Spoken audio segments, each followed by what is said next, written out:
Assalamualaikum warahmatullahi wabarakatuh. Perkenalkan, saya Ridho Safriadinata, CGP Angkatan 11 Kabupaten Padang Pariaman. Video ini adalah tugas koneksi antar materi modul 2.3 coaching dalam supervisi akademik.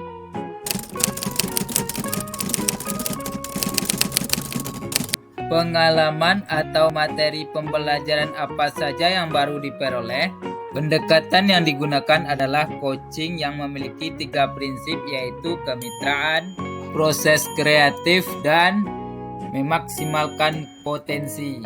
Kompetensi inti coaching yang harus dimiliki oleh seorang coach diantaranya adalah kehadiran penuh, mendengarkan aktif, dan yang terakhir adalah mengajukan pertanyaan berbobot.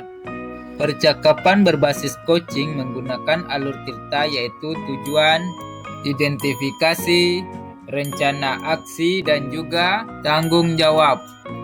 Terdapat 3 tahapan dalam supervisi akademik, yaitu pra-observasi atau perencanaan, observasi pelaksanaan, dan tahapan terakhir adalah pasca observasi atau tindak lanjut.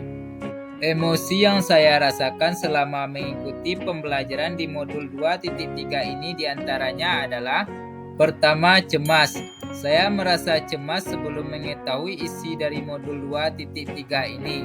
Cemas ini muncul karena saya sangat khawatir bahwa saya mungkin tidak akan mampu memahami materi ini dengan baik dan juga tidak yakin apakah saya bisa mengaplikasikannya dengan rekan-rekan sejawat. Kedua, tertarik. Setelah melakukan eksplorasi konsep, minat saya untuk lebih memahami isi dari modul ini mulai tumbuh. Ketiga, gembira.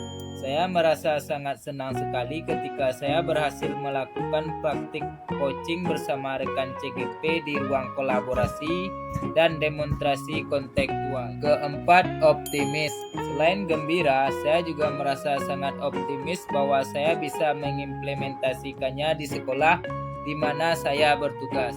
Apa yang sudah baik berkaitan dengan keterlibatan dirinya dalam proses belajar, saya sudah mampu berkolaborasi dengan rekan sesama calon guru penggerak saat mempraktekkan proses coaching menggunakan alur tirta dan sesuai dengan prinsip coaching dalam ruang kolaborasi dan demonstrasi kontekstual, baik berperan sebagai coach, coachee, maupun pengamat.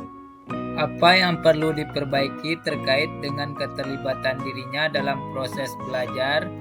Menurut saya, hal yang perlu diperbaiki adalah kemampuan saya dalam mengajukan pertanyaan berbobot agar dapat menggali informasi permasalahan pada diri coachee sehingga dapat menemukan solusi atas permasalahan yang dihadapi oleh coachee.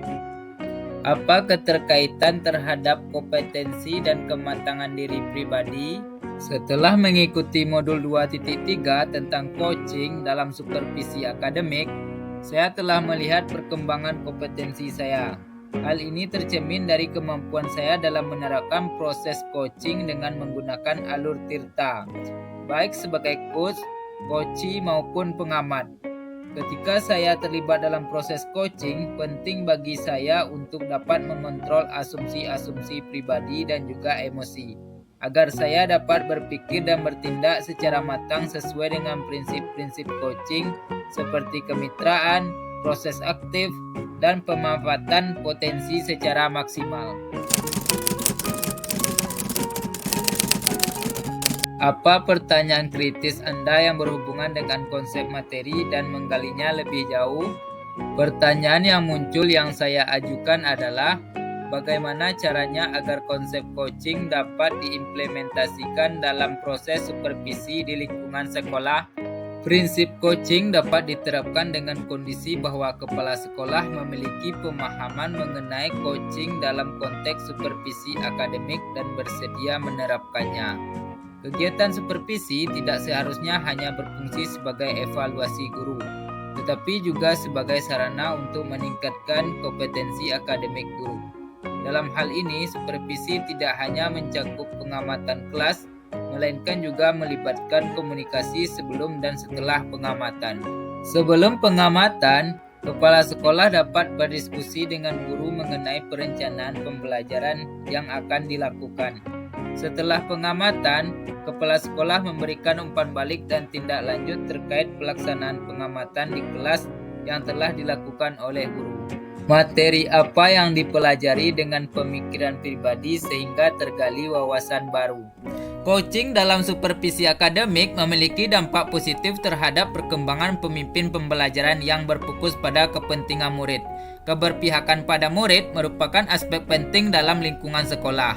Untuk mewujudkan pendekatan pembelajaran yang berfokus pada murid ini, guru perlu memiliki kemampuan sebagai pemimpin pembelajaran. Sebagai pemimpin pembelajaran, guru harus memiliki pemahaman yang mendalam tentang perkembangan murid, termasuk aspek kognitif, karakter, dan sosial emosional. Oleh karena itu, tujuan dari coaching dalam supervisi akademik adalah untuk mengembangkan kompetensi guru sehingga kinerja mereka meningkat dan pendekatan pembelajaran yang berfokus pada murid dapat tercapai dengan lebih. Apa tantangan yang sesuai dengan konteks asal calon guru penggerak?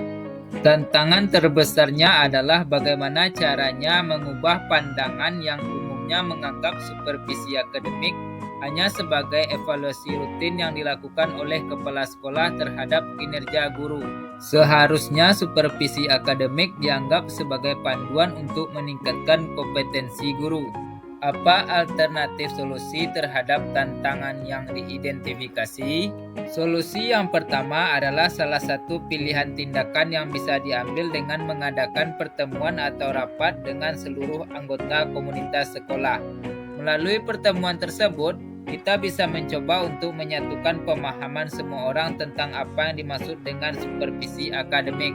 Yang kedua, solusi selanjutnya dengan memberikan contoh praktik coaching dalam supervisi akademik melalui berbagai media informasi digital yang dapat diakses oleh seluruh komunitas sekolah. Yang kedua, solusi selanjutnya dengan memberikan contoh praktik coaching dalam supervisi akademik.